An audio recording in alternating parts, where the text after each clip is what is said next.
अस्सलाम वालेकुम viewers, welcome to my channel. कैसे हैं आप सब लोग? मुझे उम्मीद है कि आप लोग सब ठीक ठाक होंगे, अपने रमज़ान को बहुत अच्छे से गुजारे होंगे। अच्छा जी, ये दूसरी एक बड़ी ज़बरदस्त सी रेसिपी मैं रमज़ान की लेके आई हूँ। रमज़ान में यकीन करें बिल्कुल भी टाइम नहीं मिलता। रेसिपीज़ तो डेली बन रही होती हैं, बट उन्हें कैप्चर करने का, उनको एडिट करने का, उनको अपलोड करने का बिल्कुल भी टाइम नहीं मिल रहा होता। चलें, आज की जो रेसिपी है ये पोटैटो पफ्स हैं।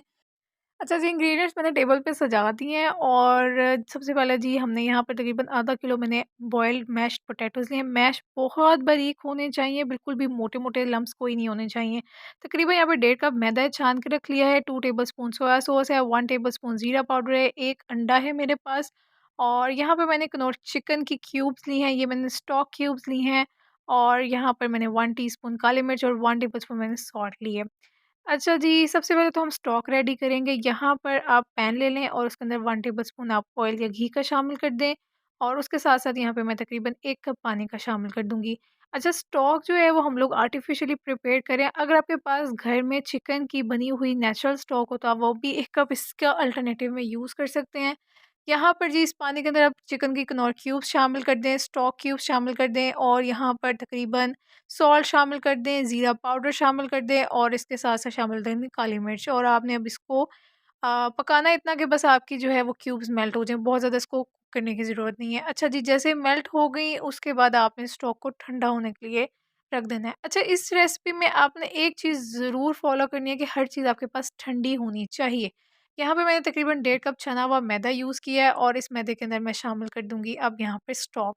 स्टॉक शामिल करने के बाद इसको आपने अच्छे से मिक्स करना है। अच्छा जी, ये मिक्स करने का जो हमारे पास बैटर की कंसिस्टेंसी है यहाँ पर जो मैदे की है, ये बहुत ज़्यादा थिक यानी कि आटे की तरह की नहीं होनी चाहिए। और यहाँ पे देख लें मैं कंडा शामिल करी हूँ। ख़ैर बाद में ये करी थी कि जो मैदे की कंसिस्टेंसी है ना, ये बिल्कुल जैसे आटा गूँथते हैं वैसी भी नहीं होनी चाहिए और बिल्कुल लिक्विडी रनी सा भी नहीं होना चाहिए, इन बिटवीन होना चाहिए। और आपने जो मैं क्वांटिटीज़ आपको बता रही हूँ, आपने प्लीज़ उनको रिस्ट्रिक्टली फ़ॉलो करना है ताकि आपकी रेसिपी अच्छी बन सके।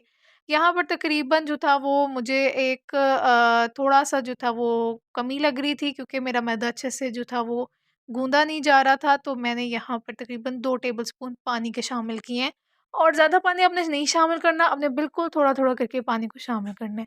अच्छा जी, अब मैं आपको बैटर की कंसिस्टेंसी दिखाने लगी हूँ। ये देख लें आप, ठीक है?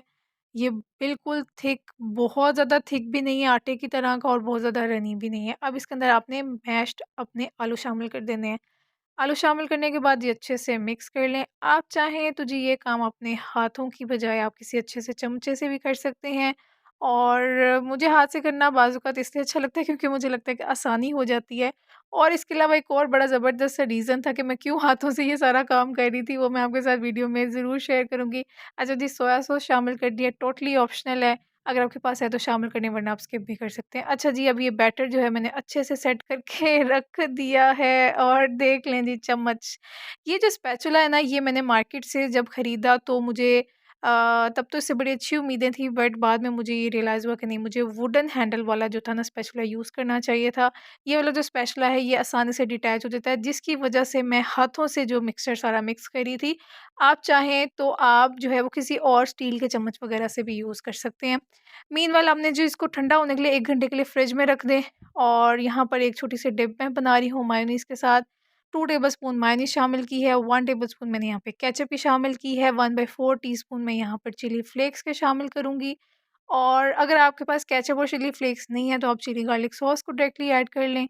और यहाँ पे तकरीबन गार्लिक पाउडर तकरीबन मैं जो है ना 1/4 टीस्पून मैं शामिल कर रही हूँ। और ये जी हमारी मायो गार्लिक डिप रेडी हो जाएगी, बहुत ज़बरदस्त लगती है इसके साथ, बहुत लेविश लगती है। तो जी अब आपने क्या करना है जी, पानी में अपने हाथ को थोड़ा-सा डिप करना है, थोड़ा-सा आपने बैटर लेना है और आपने मीडियम हॉट ऑयल में शामिल कर देना है। घी का टेम्परेचर प्लीज़ मीडियम होना चाहिए, बहुत ज़्यादा हॉट नहीं, बहुत ज़्यादा हाई टेम्परेचर भी नहीं होना चाहिए और लो तो बिल्कुल भी होना ही नहीं चाहिए। तो मीडियम पे ऑयल को फ्राई करें और पानी ज़रूर लगाएँ ताकि आपके जो है वो आसानी से ये छोटे-छोटे बॉल्स बन सकें। चमचे की मदद से ये प्रोसेस नहीं होगा, थोड़ा-सा ये मेसी काम है, बट इसके रिज़ल्ट्स बहुत ज़्यादा ज़बरदस्त निकलते हैं। जैसे ही थोड़ा-सा नीचे से गोल्डन ब्राउन कलर होना शुरू हो जाए तो आप इसको अच्छे से हिला लें। हिलाने के बाद चारों तरफ से आप इसको पका लें और पकाने के बाद देख लें जी, ये ज़बरदस्त से आपके पोटैटो पफ्स रेडी हो जाएँगे। रेसिपी मुझे उम्मीद है कि जब आप इसको बिल्कुल जैसे मैं बता रही हूँ फ़ॉलो करके बनाएँगे तो बहुत ज़बरदस्त बनेगी, इसके रिज़ल्ट्स बहुत अमेज़िंग आएँगे। और रमज़ान की बड़ी ज़बरदस्त सी रेसिपी है, ज़रूर ट्राई करें, मुझे कमेंट सेक्शन में ज़रूर बताएँ।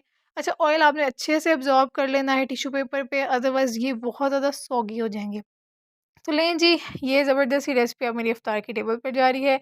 आपने ज़रूर बनानी है, मुझे कमेंट सेक्शन में ज़रूर बनाना है। अल्लाह हाफ़िज़।